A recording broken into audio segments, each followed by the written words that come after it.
Welcome to Agile World Better English.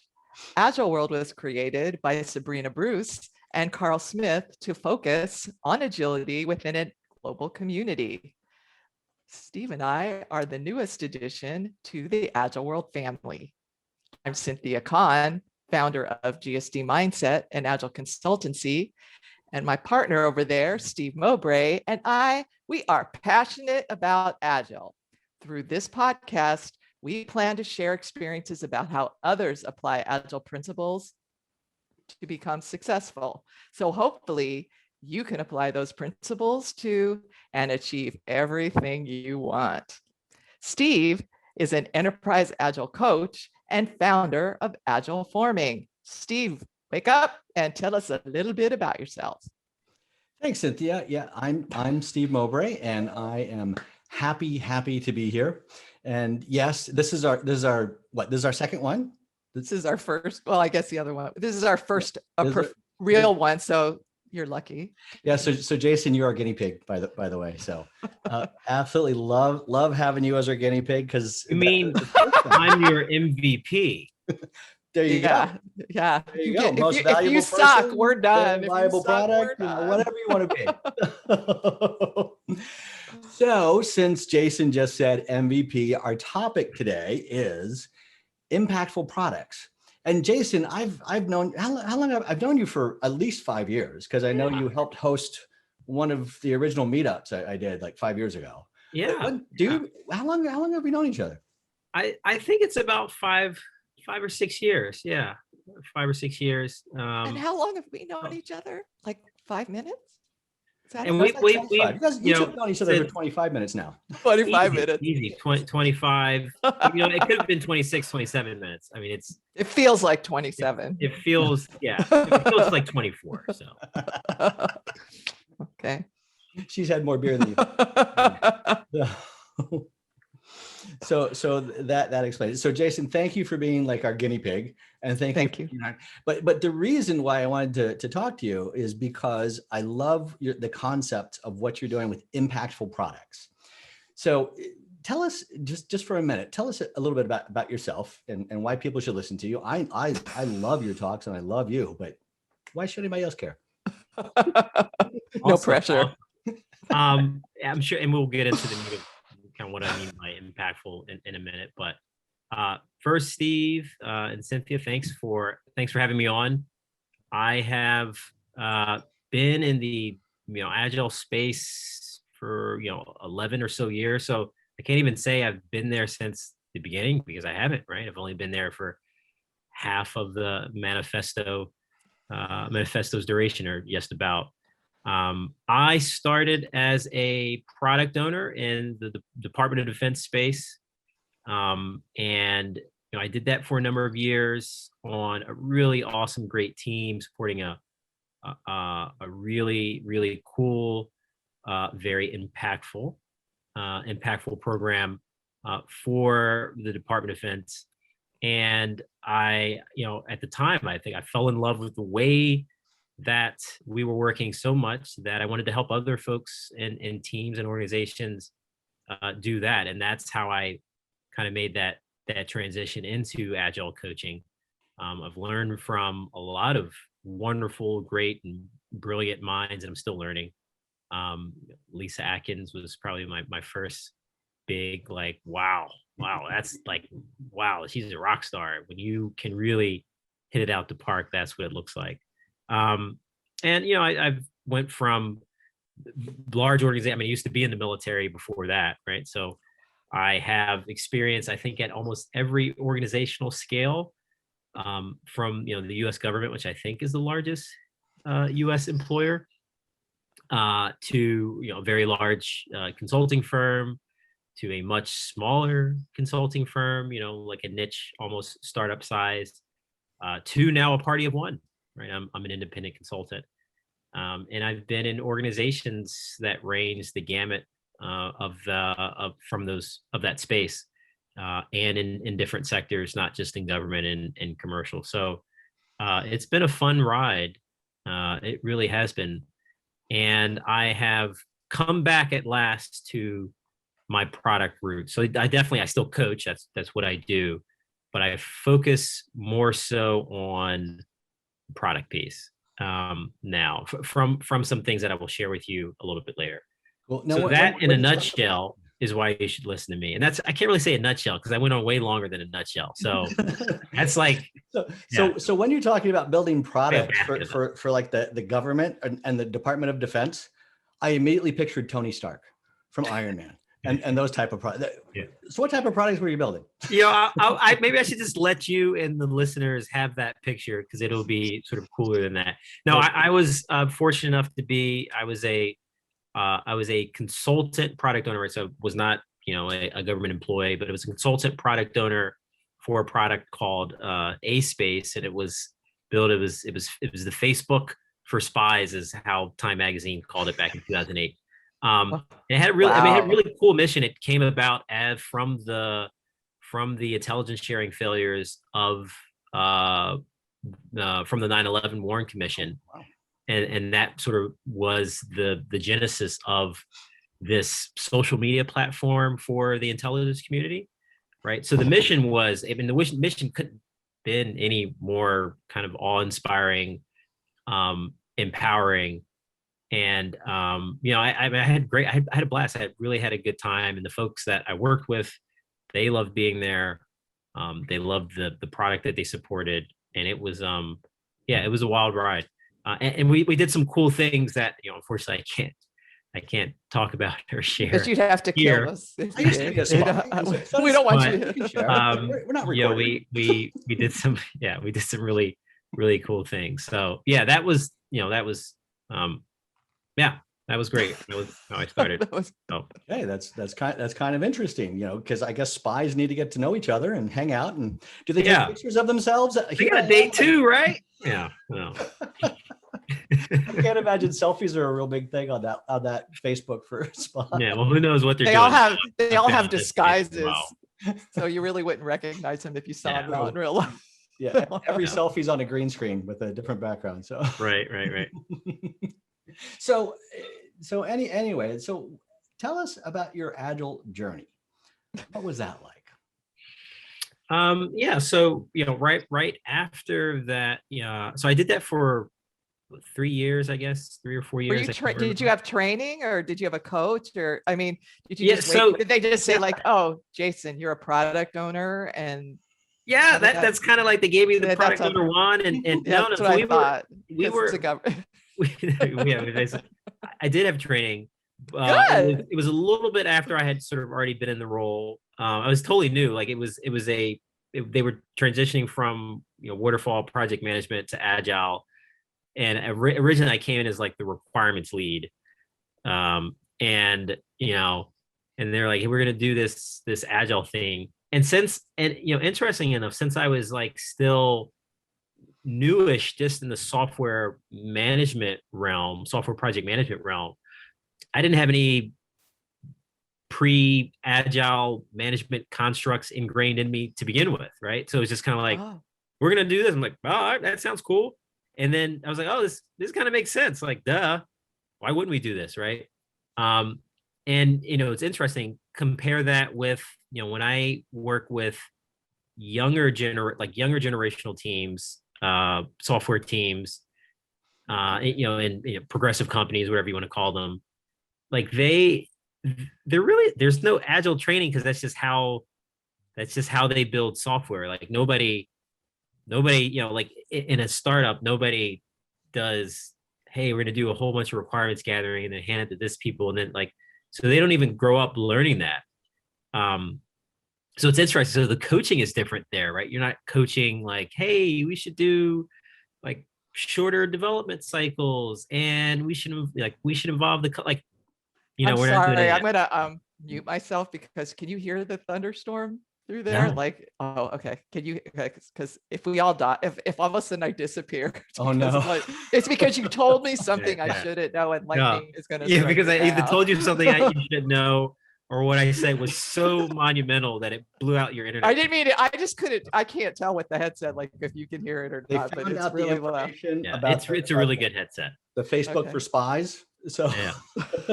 they're coming after you. Yeah. Okay. Hey, I'm look, gonna mute myself. that is all public domain knowledge. It was on, I think, like a 2008 Time magazine cover. So that's completely out there. Okay, because this is Agile-World.news, so we will have to report it, just like we heard it. It's just like Okay. you're it's totally fine. Okay, so you were um, trained. You had some training. I'm sorry, I shouldn't have like got No, derailed hey, everything. like I can go with the flow. Okay. So yeah, so no, I started that, and I had training kind of like after the fact. After I'd been doing it for a while, and ironically, I think the training stuck more because I had some experiential stuff to apply it to. Like, oh yeah, I get what you're talking about. Like, oh, that should be this, and I should do that. And I think it was more effective. And then so I was just a product owner for a number of years, working with an agile team, and then got tapped to at this time. So I was working for Booz Allen at the time, and they were just starting an agile coaching circle within their organization, and I got tapped to try out for that, so to speak. And I guess I gave the right agile handshake, which is really just a hug. It's just a really big hug. Yes, I love the hugs. And then I had like another learning journey. Then it was like, okay, well, about the gist of agile, like now how do you actually coach people and lead people? And that was a whole muscle that I had never learned, like worked or learned or experienced in. So that was monumental. It was like, oh, this is like really cool. I was like, oh, and you can use this to do like apply outside of agile, just for just regular improvement stuff, non-agile related. So that was cool. So, and then I stepped fully into that, more of that coaching space after I left there. Went to being started doing sort of team coaching, and then still some consulting work, and then dove full into like, no, I want to coach full time. Joined a company that really focused just on that. Learned from a lot of really smart, great experts in that field. And then just up my game to the next level. So I was a coach level 4, now I'm level 7. I'm just making that up. There are no numbers. And did that for a number of years. So that was my, and now I'm transitioning. I talked about, I had 2 aha moments. One was in the way that we were working, right? Like, and that was just experiential, as from being a product owner, and how we would bring in the customer, and how the team would work, and then how they would say, like, they would produce something to check to see, like, hey, is that the thing that we talked about? Great. And then like, now let's talk about like, how can we tweak our processes to work better? And so that was like, oh, of course, like this is just natural. So ironically, I didn't have the like aha that people who have started their journey in waterfall, traditional SDLC, and into Agile had. I had it when I started my coaching journey, and I started coaching other groups, because I was like, oh, like people do this. Oh yeah, that's why I'm here. Oh, okay, I get it. Like, wow. So that was interesting to see, like, oh, well, no, this is how you were, this is how you came up doing doing project management, doing software delivery. Or how do you get anything done moment? Is that the moment like, oh, now I know why this is so much better than that? Yeah, you didn't know that. You only knew the this, right? Yeah, So, right. Yeah, because I didn't experience the bad per se, right? I didn't experience, like, I didn't have that, like, oh man, this is so much. It was just like, this is kick ass. Yeah, of course it is, right? And then seeing some of the problems, organizational problems, and project management problems from traditionally managed software projects, that became apparent to me. So then the trick was like, all right, well, how do I show someone else a window into what's possible when they haven't quite experienced it, right? And that's I love that. I love that. that was that is what I came to find is like I really love doing it. I mean, it is a challenge, right? And I don't always win, right? Or I don't always get it right. I'm not always successful. But when I am, like the reward is like Ninja Warrior, not the American Ninja Warrior, where like everybody's a Ninja Warrior. Like the traditional Japanese Ninja Warrior, they can go like seasons without somebody becoming the Ninja Warrior.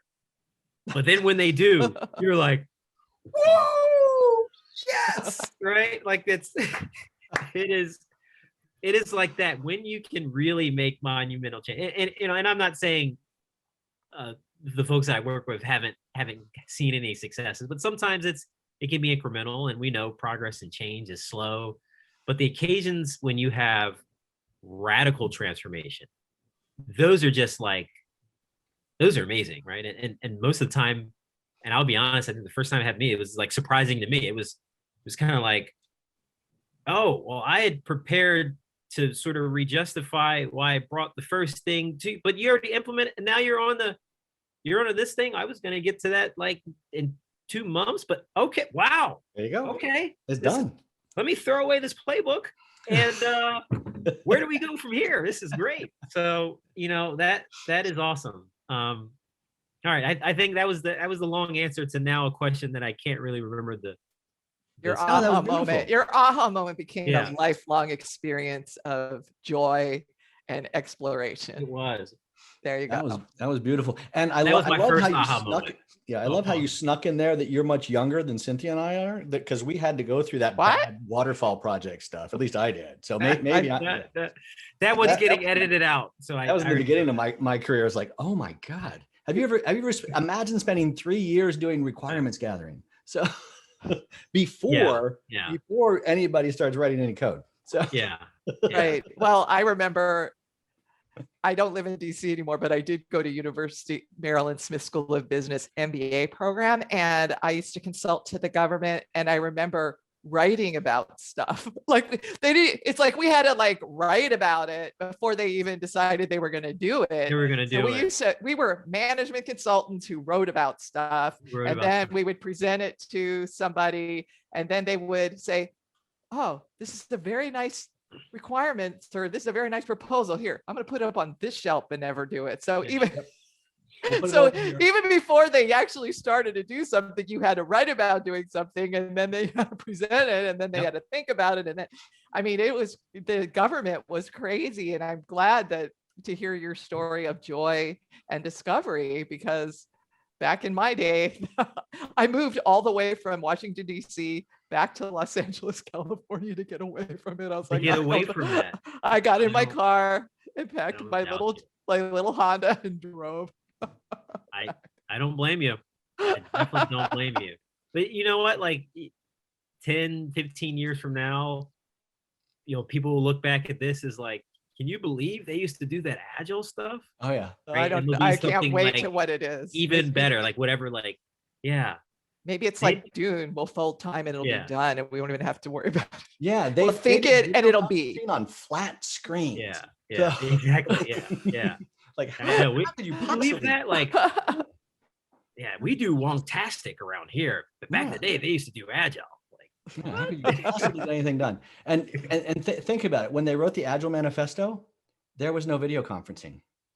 They had to go skiing. Yeah, that was a shame. That was a shame that they had to do that. Yeah, cell phones could not access the internet in the U.S. There was it's interesting, you know, and I won't peel this onion because I think this will be a great teaser for maybe a potential next guest. But there's a movement called Agile 2.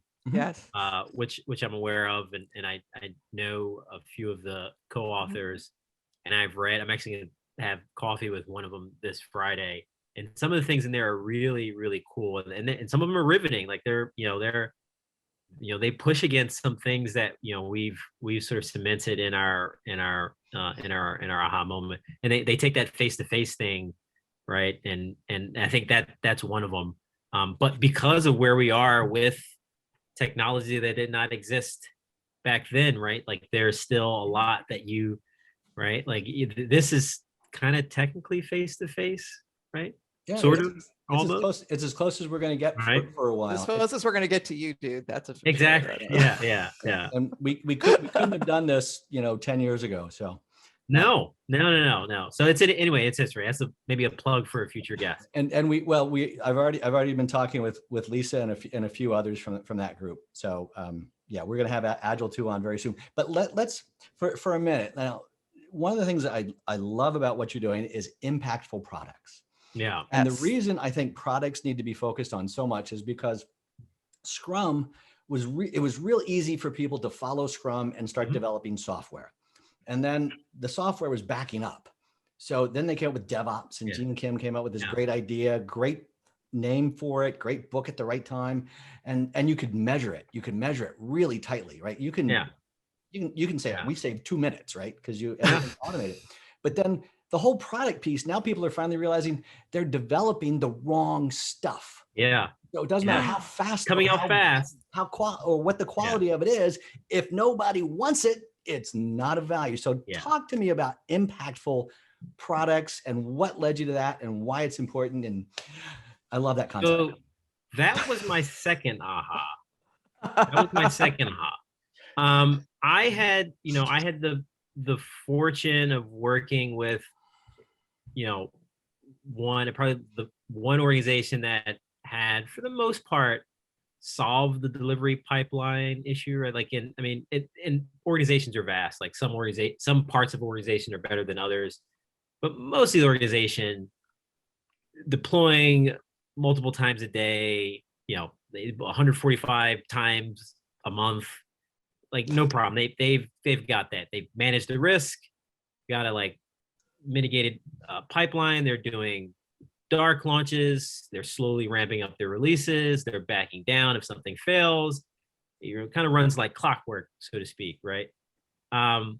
So and that's an answer. Like once you get to that wall, realizing, doing a lot of work in the DC and the government sector, many government agencies aren't there yet.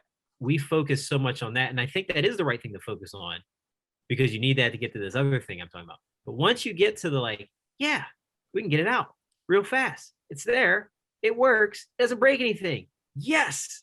And then you get to all right, now what was that supposed to do again? What? Oh, no. Not how is it supposed to work, but what was the outcome it was supposed to drive? Yes, exactly. Figure that out, right? And so I think that was the other aha. That was probably even the bigger aha, that I realized there's this whole other world. And I entered into a learning phase again. I started, following Melissa Perry and Teresa Torres and even there's great product coaches. I'll give a shout out to Rajesh Nerlacher and Ben Foster of Prodify. They've got a great product consulting practice. And they're wicked smart dudes.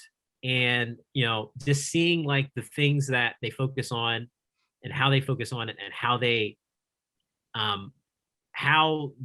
they have, thought about all areas of product management, how it becomes super important to understand the business measures of the organization that you're working in.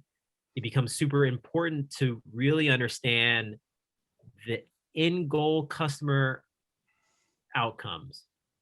And so I want to talk about, because we get lost in the sauce a little bit. So an outcome isn't, hey, can I use your feature? Can I successfully use your feature? I click on it, it does whatever it's supposed to do, and I've used it. Yay, right?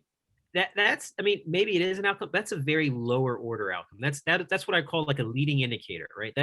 That gives the development team and even the product manager an initial feedback that, hey, yes, it's getting used. That's important, right? So, but let's say, for example, I use a lot of Strava examples, because I use Strava a lot. I'm a big cyclist. That's my thing. And so Strava is an app for athletes to track their riding times and their run times, right? So they can see if they're getting faster, or my case is like how slower they're getting over the years compared to their previous times, right? So let's just say I wanted to do my first century, right? Let's just say I'm a novice bike rider, and a century is 100 miles, right? And that's a big deal for like riding 100 miles, right? It's like, yeah, it's equivalent of running a marathon if you're like a light runner, like, hey, I want to run a marathon. If you're a light rider, it's like, yeah, I want to like do my first century.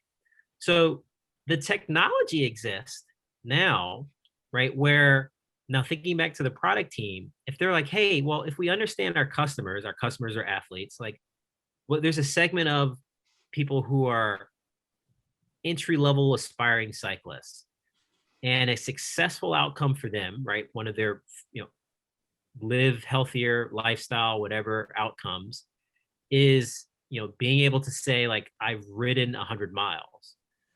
Now, we have the ability to know whether they did that, right? Okay, so if we have the ability to know because like we see their logs, and because of data sharing between other apps, right? If I enter in a race or I register on, Bike Reg, whatever, that information is publicly available. They can access that, and they can go, okay, well now if I said I'm going to build this feature to help, Jason be a better cyclist, like the first order success is, yeah, does it get used? But that's not impact. Impact is like, hey, I said I was going to build this thing to help him get to his goal of riding 100 miles. I need to actually go see if that happened, right? You couldn't do this before, right? This is only possible within the last 5, 6, 7, maybe 8, 9 years, right? Because of the availability of data, because of the Internet of Things, right? And because of very, very smart A/B testing frameworks that really allow you to control who sees what customers get what experience, and then separate them into like a cohort, right? If I say like, hey, here's my coaching goal cohort, we're going to do this feature to coach users to their goal, right? Okay, great. We're gonna send that to 200 aspiring century riding cyclists, and let's see what happens after a few weeks or months, right?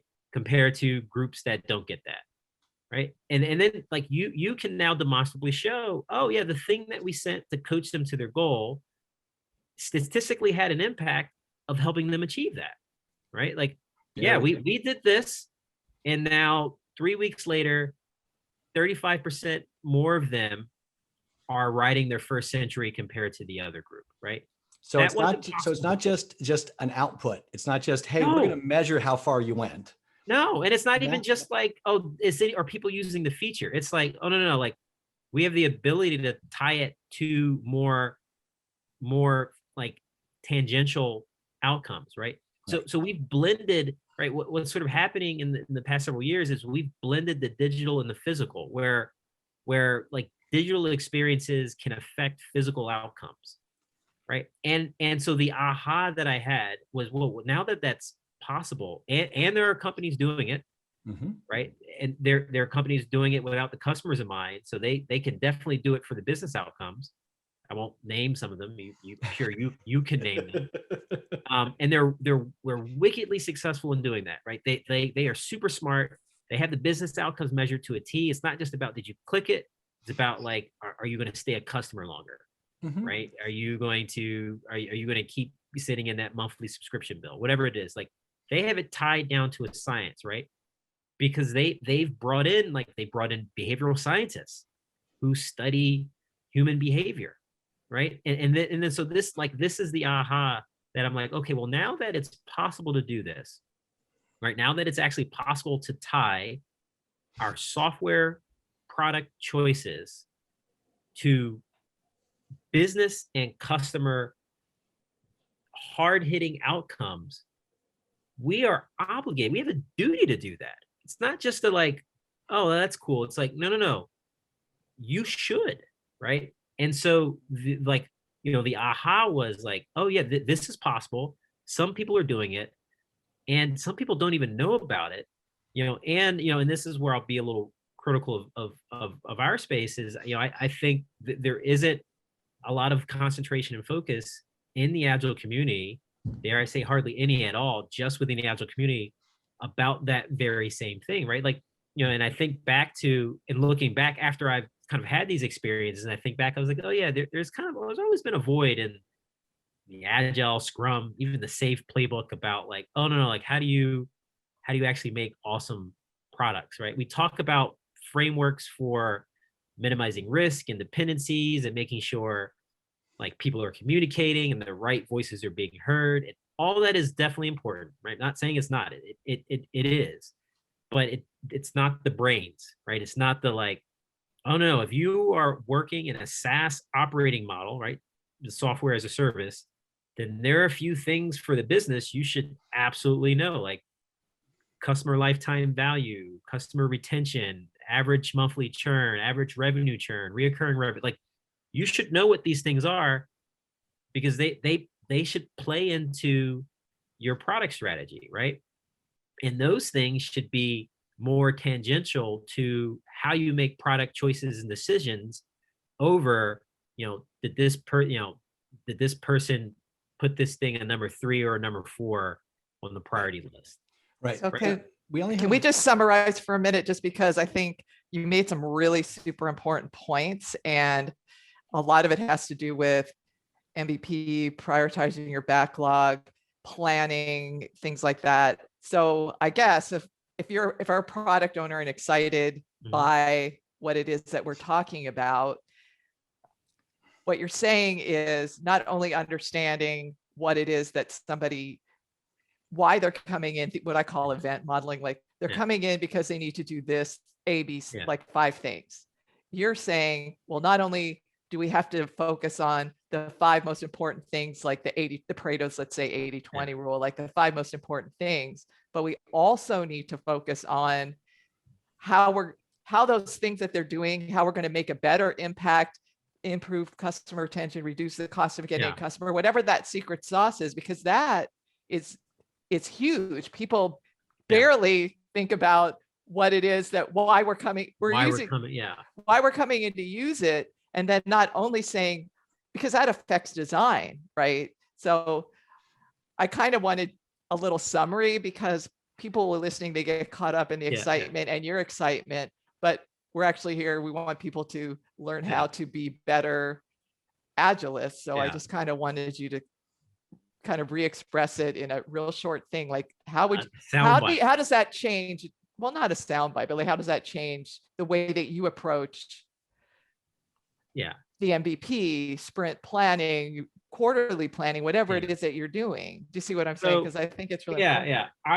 I what it's taught me is put what I know about Agile processes aside and first focus on what problem are we solving?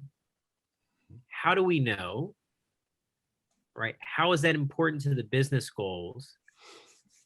And now how are we going to empower our teams to do that? Right. So if I'm with a big company and they're, you have some huge high level top goals like customer lifetime value, you bump that by X and but help those a million KPIs cyclists accomplish like that's going to be really hard.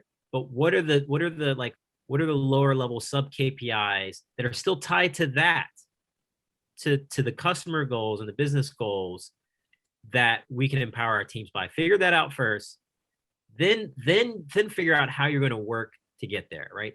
And when I say how you're going to work, I'm thinking of, we're going to do Scrum, or we'll do Kanban, or like we'll have it doesn't roles, matter, we'll right? that Because roles. Like none of that matters, because you can do all of that and you could still deliver on outputs, right? And that's and you might be better than you were before, right? If you weren't delivering anything at all, you absolutely will be better than you were before, right? Because you weren't delivering anything at all. But you have so you're going to be good, but you won't be great. Right. So Jason, if we may, because we are about 30 minutes in, so let me ask you this, in your own words, what do you see the differences between outputs and outcomes? Because for 20 years we've been helping Scrum automatically get you better outputs. Yeah. More output. I don't know. Yeah. Impactful Yeah. outcomes is what we really want. And that has nothing to do with any of the Scrum processes or any of the Agile processes. Absolutely. Yeah. So sum that up for us. At its simplest, outcomes are something that is something that is tied to bottom line business success and customer success. Yes. I was waiting for that. Yeah, that's in the simplest in word. And I would caution, like when I go into spaces, I find people are using the lingo, like they're aware, like, oh yeah, outcomes more important than outputs. But for some, but many people are still misattributing outputs into outcomes. They're like, yeah, no, outcomes are important. What's the outcome that we want? We want 100% of this feature deployed by X, right? Or we want this feature by Y. That's the outcome we want. Like, no. That's the output that you want. Mm-hmm. That's still not. So I find people, they still aren't getting it. So I really find the only way to sort of break that bubble is to use actual examples, right? It's like to say, like in my bicycle example, like I say, like, okay, well, so in that case, like an outcome isn't,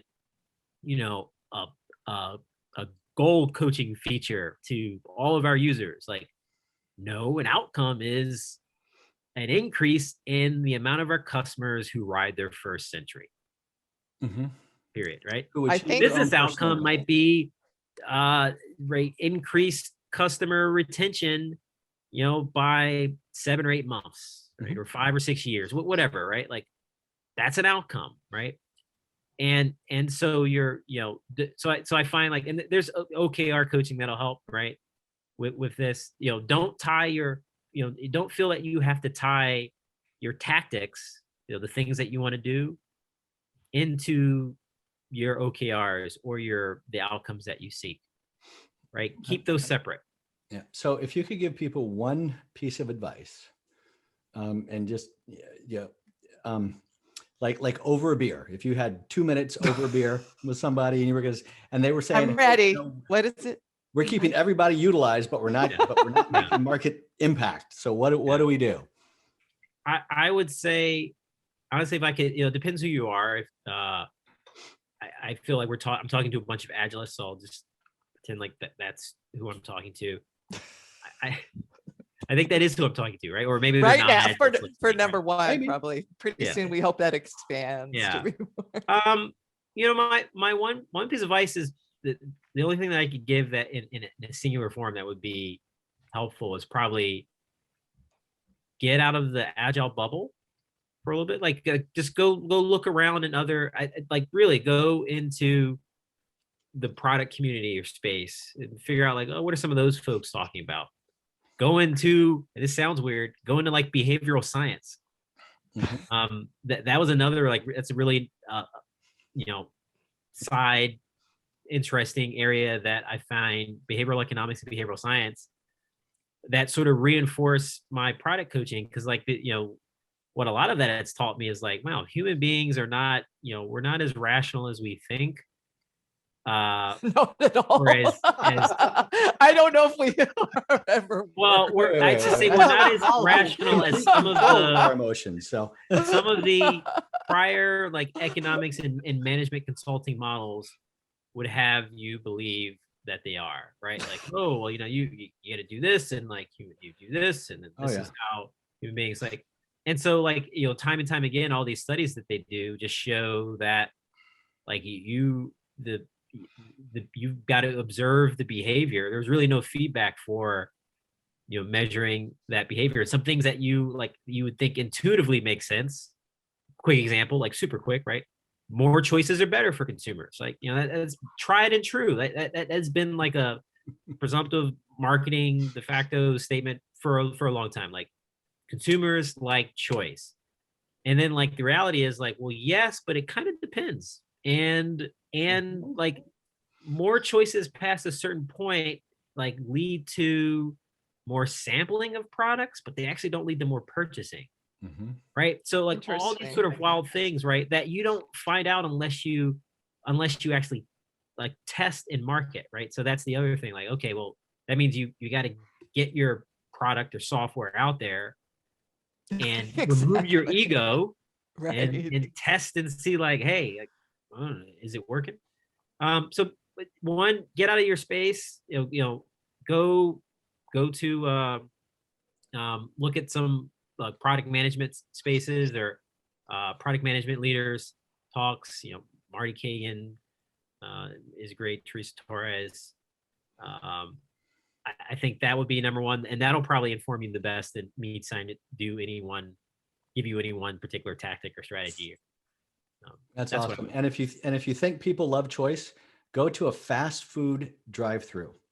Okay, they limit the parking lot. You can only go one direction. There is no options, and it's designed that way because it's the only way to get people in and out. It's the only way to get but because I knew somebody who used to do that. Anyway, so I think we are just about out of time. Is usually the timekeeper here. But Jason, let me ask you just one final thing. If people final. If people want to get in touch with you and follow up with you, where do they go? How can people find out more about Jason Hall and send you? Sure. So my company's name is Collaborative Structures, and so you can go to it's collabstructures.com to find out more about me.